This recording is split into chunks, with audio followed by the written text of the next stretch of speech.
Ride. Ride, my child, ride.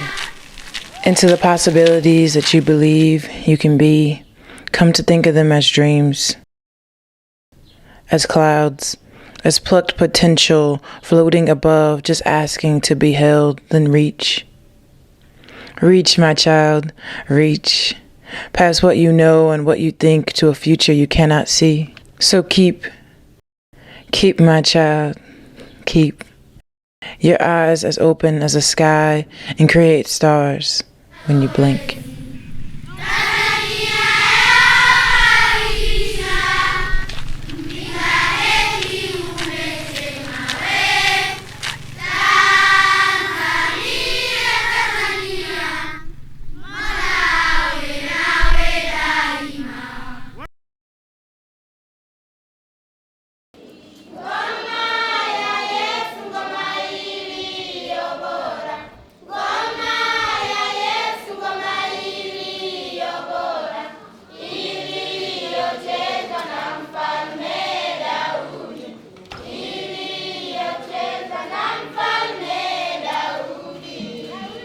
American, they think Africa is full of snakes, lions and buffaloes, and you just stand on a certain spot and, oh, there's a snake here.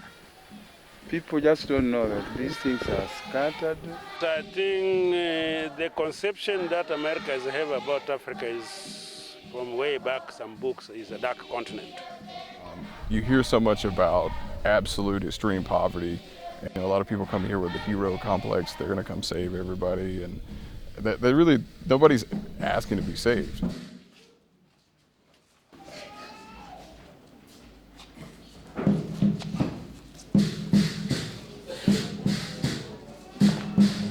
In my culture, most of people, they like to stay where they're born.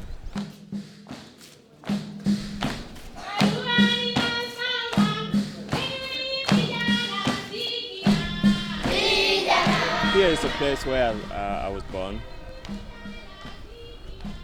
Here is my life. I like Tanzania because Tanzania is a land of peace. We don't have war. And we are so lovely with each other. When you meet somebody, you can greet somebody. In other countries, they are not bothered to talk with the people. Everybody is serious about his business. I love my country, maybe because I was born here. I've tried being in Uganda and Kenya, but still I found like Tanzania was the best for me. It's great. I mean, it's home, there's family, there's people you know that care for you. Life with my family, with every people that I love, I care for. That's the best part of life here, I mean.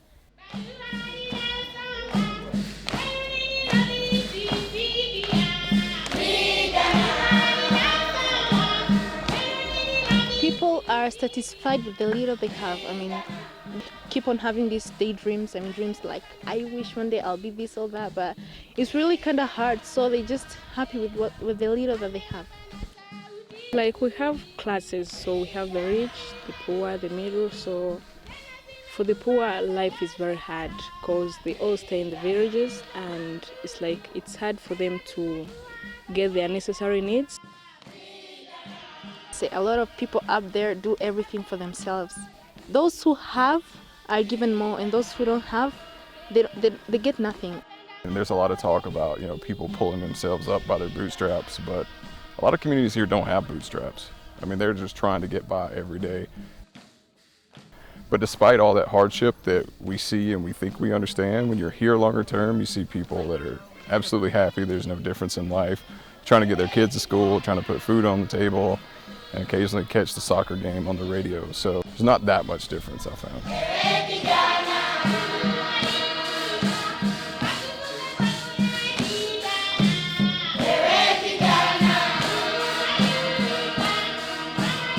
The world has become so intertwined that we need one another.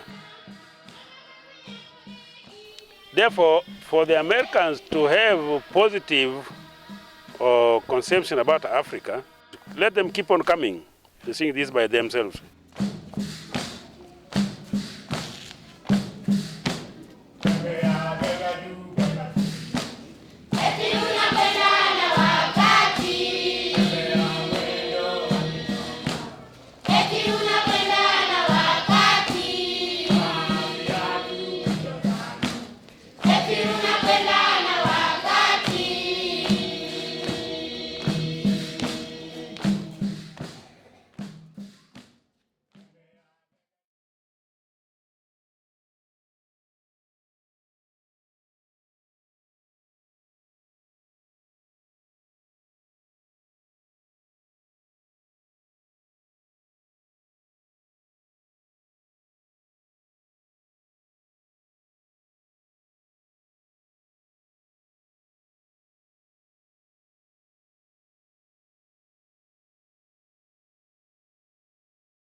Jina langu ni Matthew. Umri na miaka 28. Mimi ni mkulima alafu ni fundi wa kujenga nyumba. Hiyo kituo nilishiriki, nilikuwa kama engineer wa kufotoa matofali.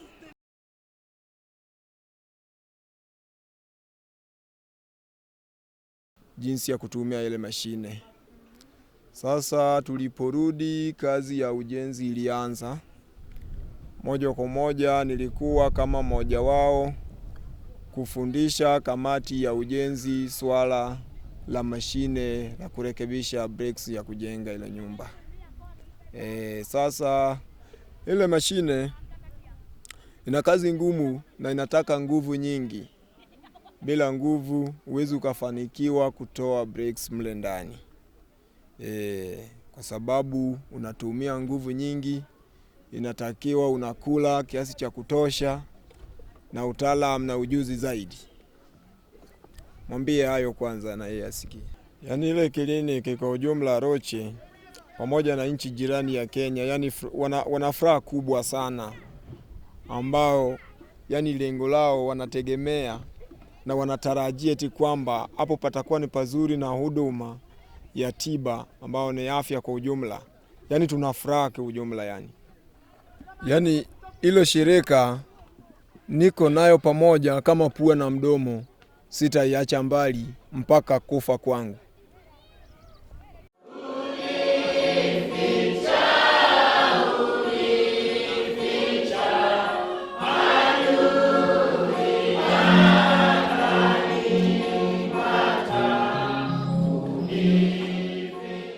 Jina langu John Otieno, natoka kijiji cha Roche. Watoto na watoto 4 lakini wanasoma wote. Umri wangu miaka 26. Jengo la mwenyewe nimeipanga tu. Na sola yenyewe nilinunua kwa biashara ya kilimo tu. Walipopima tu nikaanza kujiuliza kwamba kumbe hapa mazuri yanaweza yakatokea. Naona vizuri tu make nikipata hata mtoto akiwa na malaria napata hospitali karibu, namsaidia, hata mimi nanisaidia. Sasa napata uzoefu sana ya kupata huduma karibu. Tangu nianzishe niko na miaka 1 tu. Siku na charge hata kama 15 hivi 10. Haijatosha. Kwa biashara yangu nilikuwa nina upungufu tu, nilikuwa naomba nikipata hela tena baadaye niimarishe niendelee mbele tu. Na kwa jamii? Na jamii pia. Roche yenyewe kwa maelezo zaidi. Si tunapata shida hapa mbalimbali. Hasa tulikuwa tunaomba huduma tupate karibu, kila kitu tupate karibu. Tutakuwa tumeimarisha tu.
Right now, Tanzania is the 3rd gold-producing country in Africa, if I don't mention the world. The first country is South Africa, the second is Ghana, the third is Tanzania. That means we produce a lot of gold. Tanzania is the only country that is producing Tanzanite, which is a very, very valuable mineral. And yet, Tanzania is also the 3rd poorest country. This is very much amazing.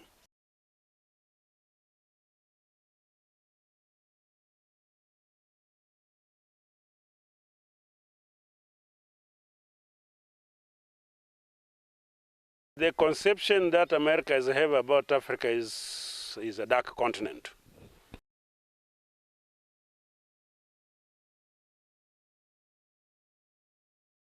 Our people are very much contented with what is with the status quo, per se.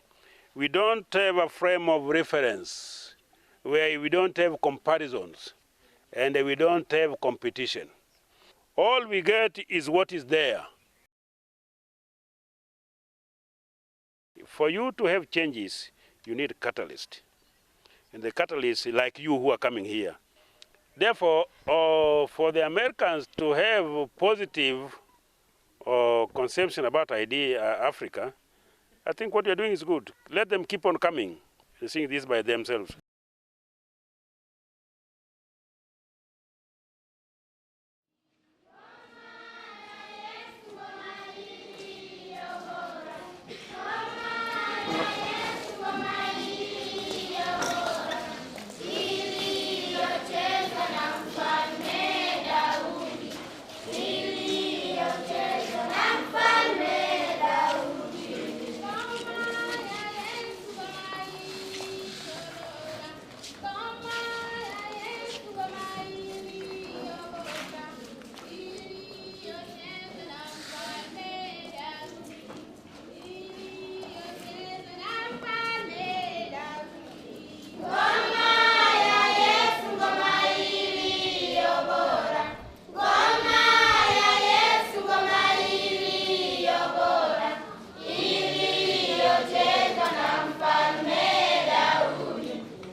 There was no porridge.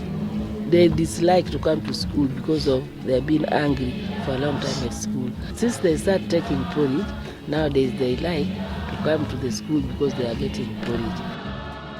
All the community like to push the children to come to the school because they are getting porridge. They are now willing to go back to the class. They are happy. They are not angry again. Even other students are moving from some of the schools, want to join this school because they are getting porridge.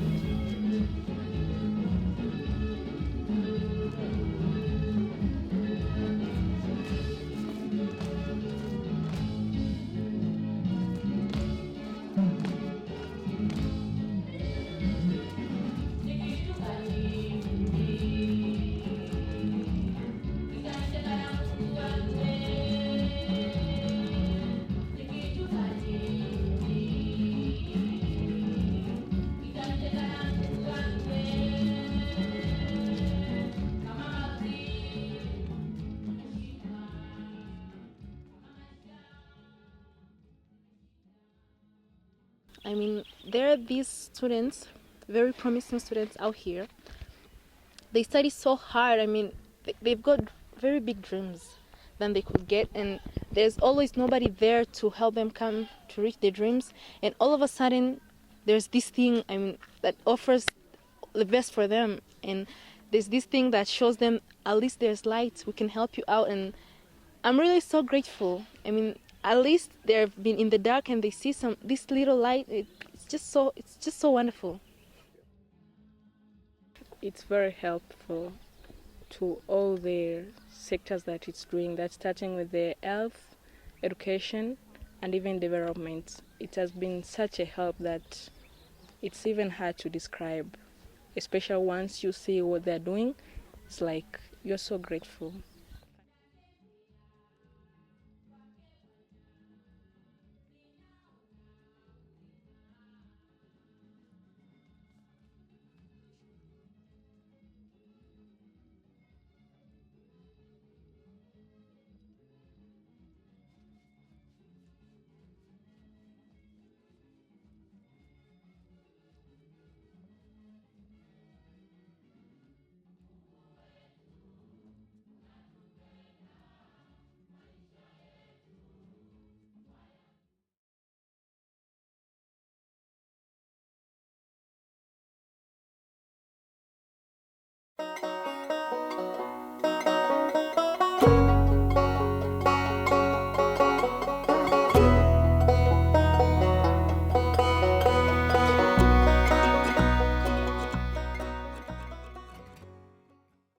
My name is Kennedy.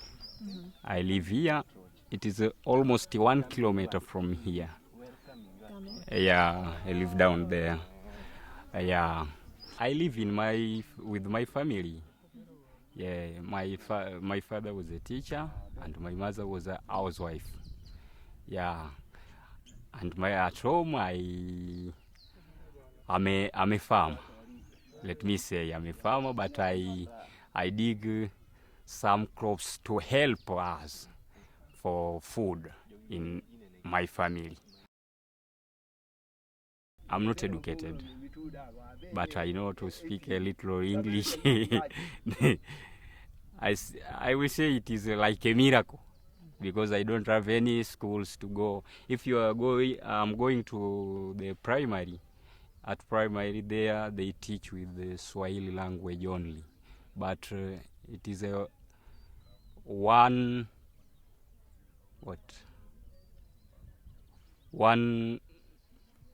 topic about English. They teach English at one period for 1 day. So I know it at a little.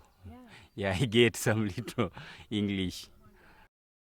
I went to school up to standard 7, and then I leave school. My family does not have enough money to take me to school because you have got large family. In all my life, I like to go to school. I like, but no way out for myself to go to school because I don't have a capital and I don't have a woman who can help me to go to school. So it cost me to become at home. Even I tried, but no way out I can reach because nowadays globalization is around and many people like to contact in the internet, Facebook and so many things. But if you don't have a school, you cannot make anything. Something which is very important almost in life of human beings, even nowadays, is a school.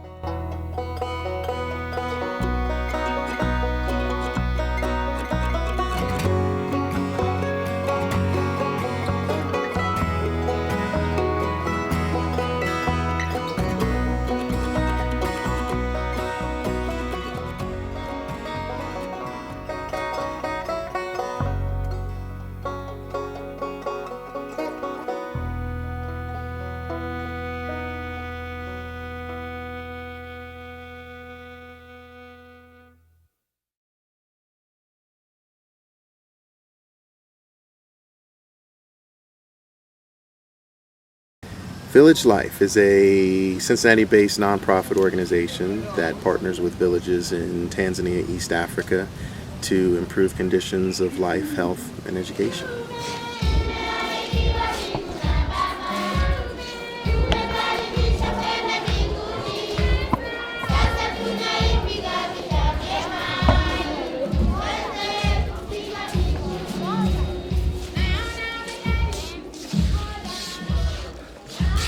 In Shirati and worked on site in Roche for about 6 months in 2010.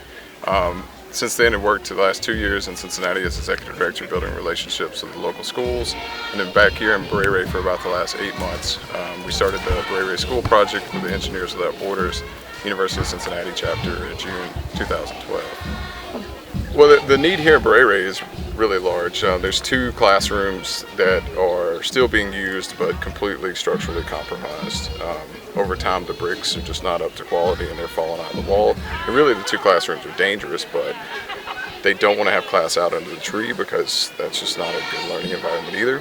So if we finish this school, that will provide 2 more classrooms for Standard 7, and there's a discussion about building another classroom for Standard 6, and then that way we can demolish the existing building. We have this debate amongst Village Life volunteers all the time. Is our work innately selfish? And to some degree it is, because people are here doing this because they get a sense that they're helping people in another part of the world. And it's very rewarding and fulfilling, particularly when you can see long-term the difference that you're making.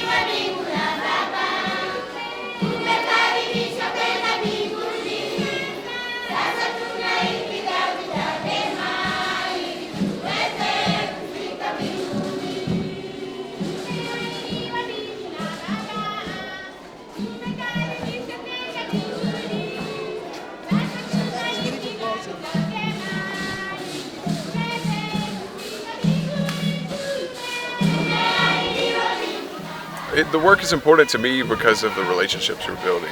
I mean, the buildings are a result of that, and it's a fun process, but just building community and getting to know people and understanding more about life here, and I think it helps us to be better problem solvers when we go to Cincinnati and try to figure out what issues we're solving here and how to develop appropriate technologies.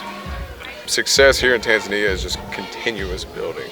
For the last 3 years, we've had a plan where we've had more to do than people and money, and I think that to continue to do that until the infrastructure exists, from healthcare facilities to education resources, and then we can bring more people where there's that more of a job training and educational training, so that we're not only building the infrastructure but also the professional development. So I think long-term success is just continuing to do those things until somebody says, you guys are good, let's just come and give a boat tour on Lake Victoria, we don't need you to work anymore. So that's what I'm hoping for. When I come back one time, they'll say, let's just go fishing.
The work is important to me because of the relationships we're building. I mean, the buildings are a result of that, and it's a fun process, but just building community and getting to know people and understanding more about life here, and I think it helps us to be better problem solvers when we go and try to figure out what issues we're solving here and how to develop appropriate technologies. The relationships come out of just working with somebody every day. I mean, getting to know them. Despite all that hardship that we see and we think we understand, when you're here longer term, you see people that are absolutely happy, there's no difference in life, trying to get their kids to school, trying to put food on the table, and occasionally catch the soccer game on the radio. So for me, it's become just a part of life. There's really been no difference between Cincinnati and here. It's just the different aspects of community. We eat different food here, but we still gather around, and have conversations and kind of make fun of each other the whole day. So there's not that much difference, I find. There's a lot of selfishness in this work because for me, I really enjoy this. I mean, this is like a dream come true. When I was in grad school for design build, I never thought that it would take me to Tanzania and kind of work in this interdisciplinary team building buildings.